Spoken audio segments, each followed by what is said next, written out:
13 अक्टूबर 1972 को एक प्लेन जो उरुग्वे की रग्बी टीम को ले जा रहा था, एंडेस पहाड़ों में क्रैश हो गया। प्लेन में 45 लोग थे। फ्लाइट 571 चिल्ली में एक मैच के लिए जा रही थी। मौसम बहुत कहराब था, घने बादल और तेज हवाएं चल रही थी। जैसे ही प्लेन पहाड़ों के बीच से गुजरा, पायलटों से एक बहुत बड़ी गलती हो गई। उन्हें लगा कि वो पहाड़ी चोटियों से ऊपर उड़ रहे हैं, पर वो गलत थे। प्लेन पहाड़ से टकरा गया, जिससे उसके पंख और पूंछ टूट गए। प्लेन का मुख्य भाग पहाड़ से नीचे लुढ़कता हुआ एक ग्लेशियर पर आकर रुक गया। टक्कर बहुत जोरदार थी। 12 लोग तुरंत मर गए। बचे हुए लोगों के सामने एक भयानक स्थिति थी। वो एक सुनसान ग्लेशियर पर फंस गए थे, समुद्र तल से 3600 मीटर की ऊंचाई पर। हवा पतली थी और तापमान 0 से नीचे था।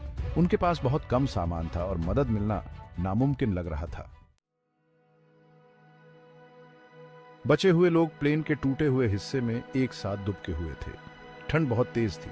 उन्होंने खुद को गर्म रखने के लिए सूटकेस का इस्तेमाल किया और पीने के पानी के लिए बर्फ पिघलाई। उनका खाना जल्दी ही खत्म हो गया।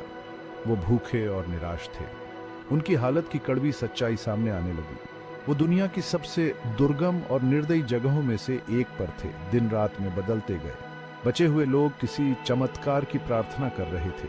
वे बचाव दल की किसी भी आहट को सुनने के लिए कान लगाए बैठे थे, लेकिन उनके कानों में केवल सन्नाटा ही गूंज रहा था।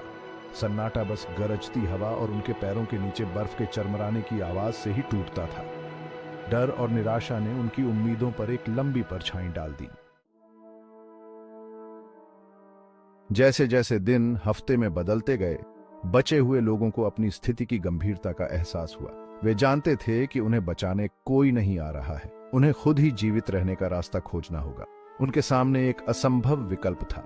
जीवित रहने के लिए उन्हें अपने मृत दोस्तों के शरीरों को खाना होगा। यह एक ऐसा फैसला था जो उनके अस्तित्व के हर रेशे के खिलाफ जाता था। समूह ने बहुत देर तक चर्चा की। अंत में उन्होंने मृतकों का मांस खाने का दुखद फैसला लिया। यह निराशा से उपजा एक फैसला था, जीने की उनकी इच्छा शक्ति का प्रमाण। वे जानते थे कि उनके बचने का यही एकमात्र मौका है। उनकी भावना हालांकि पस्त थी, टूटने से इनकार कर रही थी। हफ्तों तक बचे हुए लोग जिंदगी से चिपके रहे। उन्होंने अपने अल्प भोजन की आपूर्ति को राशन दिया। उन्होंने कहानियों और गीतों से एक दूसरे का हौसला बनाए रखा। तभी कुछ चमत्कारी हुआ।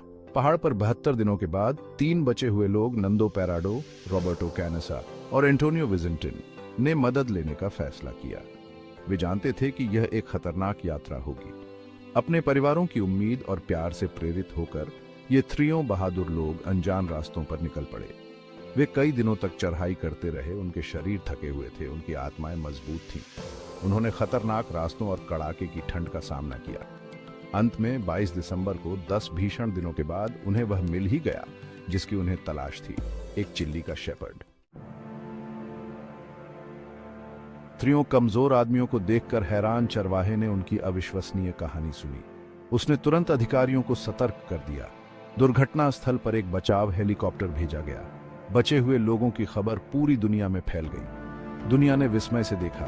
एक एक करके बचे हुए लोगों को पहाड़ से ऊपर उठाया गया। उन्होंने 72 दिनों की अकल्पनीय कठिनाई झेली थी। उन्होंने मौत का सामना किया था और विजयी होकर उभरे थे। उनकी कहानी मानव आत्मा की ताकत का प्रमाण थी। फ्लाइट 571 की कहानी एक शक्तिशाली अनुस्मारक है कि अकल्पनीय त्रासदी का सामना करने पर भी उम्मीद बनी रह सकती है। बचे लोगों का साहस, लचीलापन और जीने की अटूट इच्छा शक्ति दुनिया भर के लोगों को प्रेरित करती रहती है। उनकी कहानी सबसे कठिन बाधाओं को दूर करने के लिए मानव आत्मा की शक्ति का प्रमाण है। वे हमें याद दिलाते हैं कि अंधेरे समय में भी आशा की किरण हमें कगार से वापस ला सकती है।